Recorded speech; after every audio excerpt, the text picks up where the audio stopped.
এই দেশের স্বাধীনতা কোনো নেতা এনে দিতে পারে নাই। আজ এই সিদ্ধিরগঞ্জ থানা চান্নাদ এবং প্রশ্ন করে দাঁড়িয়ে আমরা বলতে চাই, বাংলাদেশকে যদি আপনারা পরিপূর্ণ স্বাধীনতা এনে দিতে চান, বাংলার আপামর জনতাকে যদি নিরাপত্তার বেষ্টনীতে আপনারা রাখতে চান, একজন দোকানদার তিনি ব্যবসা করবে, তার দোকান থেকে নামাজের সময় ভোট দিতে যাবে, দোকানে তালা লাগানো রাখবে না।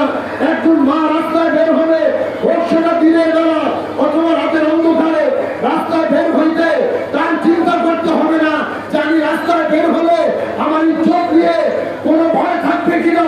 একটা ব্যবসায়ী ভাই, একটা দোকানদার, এমনি ভাবে আপামর জনতা রাস্তায় তারা স্বাধীনভাবে চলাফেরা করবে।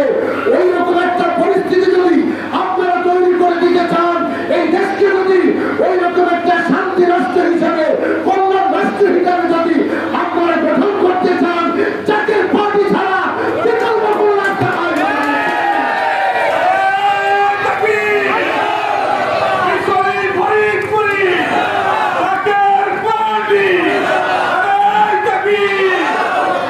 কারণ জাতীয় পার্টির মহামান্য চেয়ারম্যান ইনজামাল হক মোস্তফা আলী ফয়সাল মুজাহিদ তিনি বলেছেন, এই বাংলাদেশ